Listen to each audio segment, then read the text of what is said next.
Apa isi dari madu? Kalau tempe kan isi tadi probiotik kan, biotik.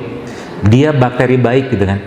Nah, bakteri baik itu makanannya namanya prebiotik. Jadi bakteri baik makannya prebiotik. Jadi probiotik itu makanannya prebiotik. Jelas ya? Tempe ini kan probiotik. Ya.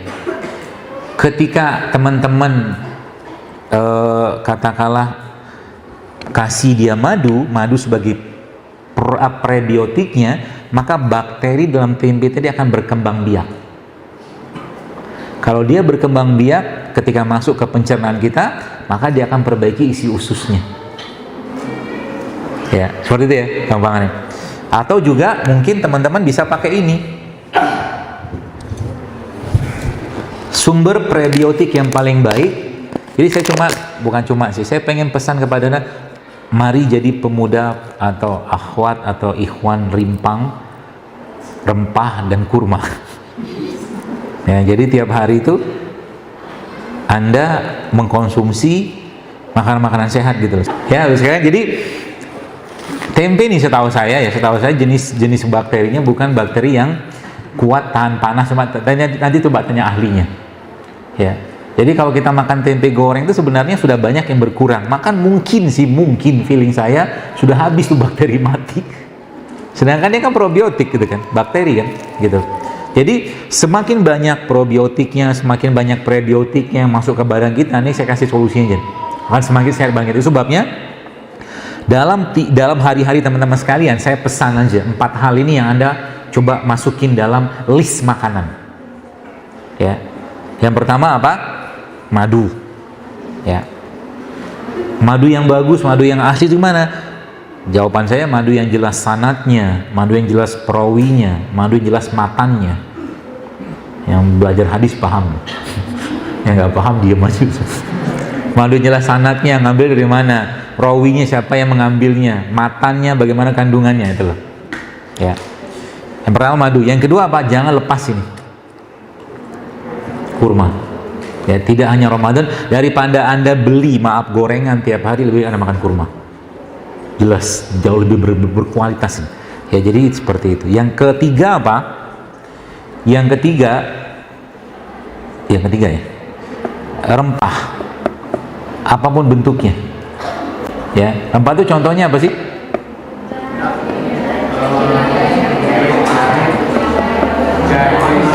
Jahe itu bukan rempah, ya jahe tapi dia kategorinya rimpang kalau jahe. Rempah itu contohnya kayu manis, cengkeh, gitulah, pala, ya itu contohnya. Jangan tinggalkan itu. Jadi jadilah pemuda rempah dan pemuda rimpang, gitulah. Tiap hari ya. Itu yang. Jadi misalkan teman-teman mau bikin minum teh, misalkan, teh itu sehat nggak? Kalau tehnya, jujur kalau tehnya saset sebenarnya nggak sehat. Ya, tapi kalau tetap Anda pengen minum teh sasetan, coba dimasukin rempah di situ. Ya, pemanisnya pakai apa? Jangan pakai gula, pakai madu. Kalau ada madu, kalau enggak sekarang banyak tuh, ada gula aren, ada gula singkong, ya, ada gula kelapa, kan banyak tuh. Dan lebih baik kadang-kadang nggak usah pakai gula sekalian. Tehnya tawar. Karena kan kita butuh gulanya, bukan butuh gula pasir, tapi kita butuh karbohidratnya. Seperti itu ya. Jadi contoh misalkan bikin teh nih, teh saset Anda belilah gitu kan. Nah, cemplungin ke situ misalkan nih bukan ketumbar, kapulaga misalkan. Itu efeknya ke badan akan beda sekali teman-teman sekalian. Beda nasib kalau saya. Ya. Kemudian tadi rempah ya, rempah. Contoh tadi kan ada ketumbar, ada kayu manis, ada apa segala. Itulah bahan bakunya tubuh kita. Mineralnya itu penting sekali. Yang keempat, rimpang. Rimpang tuh contohnya apa? Tadi, rimpang itu tanaman yang batangnya ada di dalam tanah, itu rimpang. Seperti apa contohnya? Jahe, apa lagi? Kunyit, lengkuas, nah gitulah. Ya. Temulawak, ya juga sama tuh. Seperti kurang lebih kayak begitu. Ya. Dan ada 2 lagi sebenarnya. 3 lagi maaf. Tambahannya. Yang pertama probiotik. Probiotik itu apa? Makanan fermentasi, contohnya tempe. Nah, saya sih berharap nanti teman-teman Anda kan mahasiswa nih, masih banyak ide-ide kreatifnya. Tempe itu sebenarnya bisa dibikin bukan hanya dari kedelai aja, dari biji rambutan juga bisa. Betul, biji rambutan tuh sebenarnya kalau mau dimakan bisa dimakan. Banyak biji-bijinya kita bisa makan, biji rambutan, kemudian biji salak sih belum tahu kalau salaknya. Kedondong juga nggak tahu.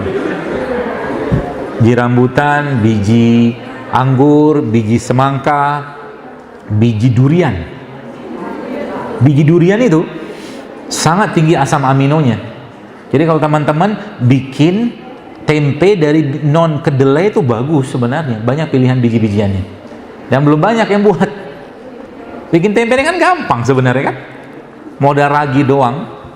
Modal ragi taruh di satu tempat selesai gitu loh. Jadi dia. Ya.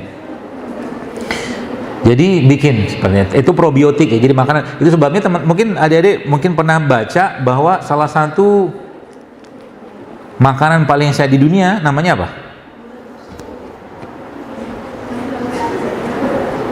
Rendang. Rendang sehat nggak sih? Enak iya, sehat mah tidak. Ya, jadi kalau salah satu makanan sehat di dunia yang diakuin adalah kimchi. Ya. Kimchi itu makanan Korea itu loh. Jadi orang Korea itu makanannya apapun dia akan makan kimchi dulu. Lihat sajian kalau teman-teman yang makan di restoran Korea selalu ada kimchinya. Dan itu luar biasa pentingnya buat pencernaan kita sebenarnya. Ya. Kimchi. Jadi tadi probiotik ya, ini salah satu probiotiknya. Contoh yang lain probiotik apa? Banyak miso. Miso tuh probiotik tuh. Ya, itu masukin ke badan tiap hari itu. Dan yang ketiganya yang keberapa? 1 2 3 4 5. Tadi kan udah 4. Yang kelima berarti yang keenam. Yang keenamnya prebiotik atau juga tambahkan situ asam amino. Contoh kayak begini nih. Ya, kayak mungkin kita membahas kayak sayuran, buah-buahan, itu kan ada banyak prebiotik di situ. Jadi makanannya probiotik itu adalah prebiotik. Teman-teman masih suka makan nasi putih? Masih. Saran saya dimodif nasinya. Iya, udah modif nasinya. Supaya nasi putih itu kan kenapa banyak dilarang? Karena tinggi banget gulanya. Itu masalahnya. Kalau sudah makan nasi putih, apa yang terjadi saat Anda kuliah? Ngantuk loh. Karena tubuh susah tubuh kita tuh berat sekali memetabolisme gula pada nasi itu gitu. Caranya gimana supaya nasi tetap tinggi seratnya? Gampang. Saran pertama, ini saya saja. Kalau mau nyobain sih, nanti coba ambil cabai rawit begini. Tambahkan bawang putih, tambahkan serai sedikit. Ditumis pakai minyak kelapa. Ya, tumis pakai minyak kelapa atau kalau enggak pakai minyak zaitun, tumis api kecil aja. Nanti tambahkan garam sedikit, garam bukit ya, atau garam laut, garam yang sehat lah, sama tambahkan lada hitam. Ya. Dioseng-oseng sebentar, itu nanti dimasukkan ke nasinya. Tapi ini bukan nasi goreng sih ya. Kebayang ya? Jadi bukan nasi goreng, tapi ini dalam rangka ngasih serat dan mineral penting ke nasinya tadi. Sehingga nanti nasinya tidak terlalu berat untuk dicerna badan kita. Kebayang ya? Itu yang pertama. Atau yang kedua, Anda bisa pakai pola ini. Nanti bikin sambal. Sambal apa isinya? Iya, ada cobekan tapi nggak tahu buat apa. Isi sambalnya nanti cabai rawit, kurma sama bawang putih sama garam. Jadi karena judulnya kita sudah mulai berpisah sama gula pasir, maka teman-teman bisa ganti pemanisnya pakai kurma. Gitu lah. Diulek-ulek sebentar, lalu ini tempenya Anda hancur-hancurin, masukin ke nasinya, maka nasi Anda full serat, full protein, full probiotik. Kebayang ya? Kalau mau sedikit ada sensasi manis-manisnya, suwir-suwirin kurma di situ. Aneh tapi enaknya minta ampun. Saya udah pernah nyobain misalnya. Ya, seperti itu. Lalu jam 2:30 ya. Terakhir, tadi kan ada prebiotik kan? Jadikan mereka-mereka ini teman harian Anda, camilannya. Ya. Teman-teman lihat, ini kan ada apa tuh namanya? Manggis ya. Manggis ini kalau kita lihat, dalamnya isinya kan ada buahnya sama bijinya. Selalu Allah begini, rata-rata seumumnya buah-buahan Allah bikin kayak begitu, ada bijinya di situ.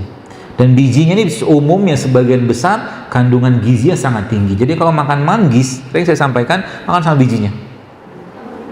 Bahkan kalau teman-teman mau blender manggis ini, blender sama bijinya, nggak pahit insya Allah. Lalu nyobain. Dijadikan penganan kita tiap hari. Ibu sekalian, teman-teman, mungkin apa yang saya sampaikan ini sederhana, tapi Anda kerjakan rutin setiap hari kayak begini, Anda sedang mempersiapkan peradaban yang sehat. Beneran. Karena kita sekarang ngelihat, saya agak was-was dengan begitu berlimpahnya kedai-kedai minuman di mana-mana yang isinya gula. Saya agak, nanti ya, nauzubillah min zalik, semoga tidak, kita akan mudah mendapatkan orang-orang Indonesia yang 15 tahun, nauzubillah min zalik, 20 tahun sudah kena diabetes. Artinya kalau Anda nggak cegah mulai sekarang, wassalam kita. Apalagi generasi autoimun. Terlalu dikit-dikit obat-obat, sedikit-dikit obat. Bukan nggak boleh makan obat, boleh, tapi proporsional gitu loh. Ya, ada lagi batuk pilek, ambil cengkeh, ambil jahe, ambil kayu manis misalkan, atau ambil kapulaga, itu juga obat pilek gitu loh. Tinggal keprek, datang ke pasar, beli, modal goceng juga dapat. Yang gitu ya. Simple sebenarnya, ya. Nah, tadi manggis ini, kembali sini. Maka dia isinya tadi apa? Isinya kan dari mulai kulit luarnya ini ya, bermanfaat sampai kulit dalamnya, termasuk sampai ke bagian putihnya dan bijinya. Semakin banyak perlindungan di situ yang Allah ciptakan, maka biasanya kandungannya semakin berharga. Maka di Indonesia ada satu jenis sumber asam amino yang terbaik yang Allah ciptakan di negeri ini, yang dia mengandung hampir semua jenis komponen asam amino manusia, yang Allah lindungi dengan serat, Allah lindungi dengan cangkang, Allah lindungi dengan kulitnya lagi, dan sumber asam amino tersebut namanya apa? Air kelapa.